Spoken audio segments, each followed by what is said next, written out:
welcome to 6th grade health. This is lesson 141, and we're looking at pages 55 to 60. There's a quick check on page 59, and then at the end of the lesson, after you read and done the quick check on a paper, you can do the CCU 3, section B, numbers 1 through 9, and section C all on paper, okay?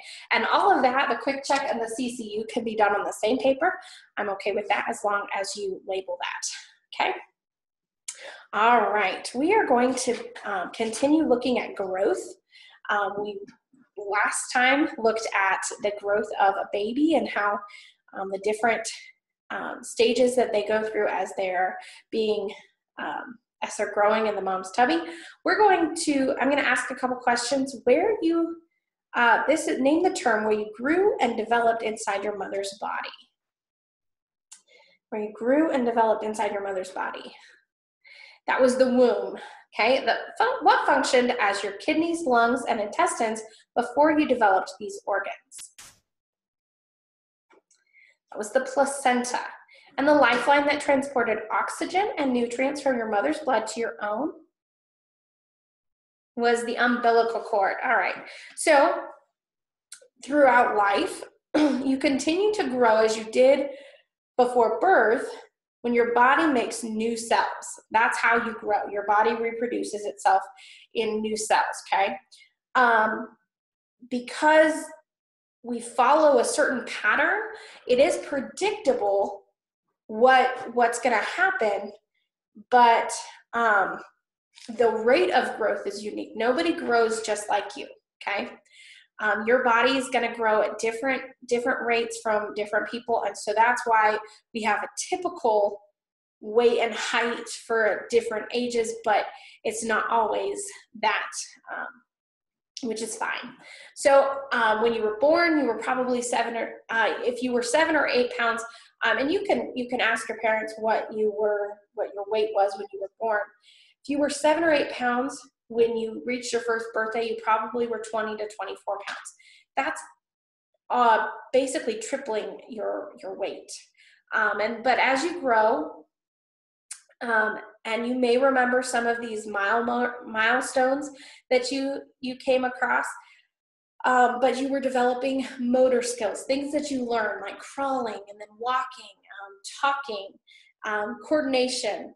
You probably went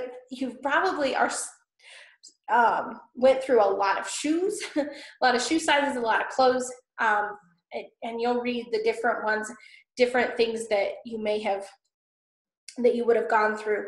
And you do start kind of slow down. Your rate of growth slows down around 2 or 3, and then it starts picking back up, and you have these growth spurts around 11 or 12 for girls and 13 to 14 for boys, okay? But maybe you remember your first day of kindergarten, or when you lost your first tooth, struggling to tie your shoes. And there's some things that you have learned that you can do very well now. And there's still some things that you're going to learn growing as you grow older from this point. So you still have lots of growing to do, and don't worry about that. Some of you have already started this growth spurt. I think the girls have started the growth spurt. Ryan, you are close behind. You will hit this.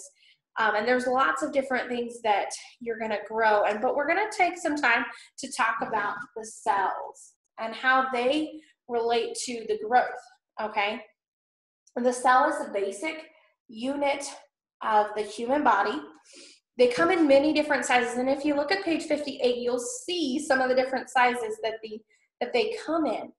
But each one, even though it may look a little different, has some distinguishing things about it and that we have looked at. One of the things is on the outside is the cell membrane, and that controls what comes in and out of the cell. It does not just allow anything into that cell. It's the protection, okay? The cytoplasm is the largest portion of it, and that's that fluid that's inside the cell.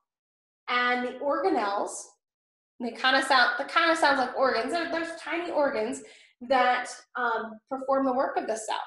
They float around in the cytoplasm. The most important part of a cell is the nucleus, and it's the command center, the control center, and so that tells the different organelles what to do, and it sends them on to make this or to produce this, and packing, shipping, production, all of that happens from the nucleus. And so with the nucleus, there's a loosely coiled thread-like material called chromatin. And when the cell is going to reproduce, it tightens up. It coils, it tightens up and becomes what is chromosomes. And that's the DNA that makes up a cell.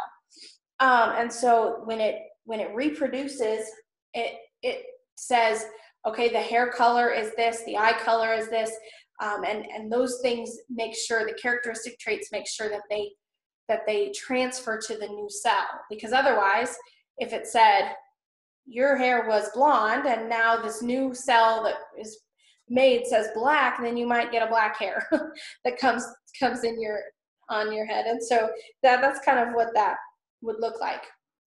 But just the way things are set up, we're just going to look quickly at tissues, organs, and systems, because cells that are similar cells, groups of similar cells, that's our word right now, is similar, okay? So groups of similar cells form tissues, okay?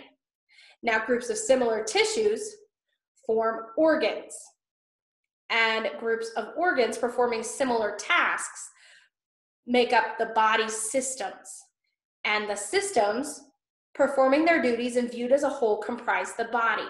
So we start with cells, and then groups of those cells form tissues, and groups of tissues that are similar form organs, and organs that do similar tasks performs or make up systems, and those systems all together make up the body. Okay, and so that's how God has created our body to function in those ways. And so that set, you're gonna need to know those similar cells form what? Tissues. Similar tissues form what? Organs.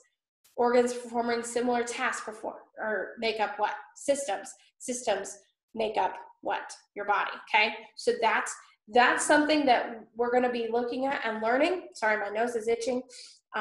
And so I want you to go back and read pages from 55. They're just at the bottom, growing up physically, all the way to 50, or all the way to 60. You're gonna look at your amazing body on 60. The yellow box, and read about all the different things in that one square of your skin, and then answer the quick check and do the CCU 3B numbers 1 through 9 and C all on paper, and then we will see you next time.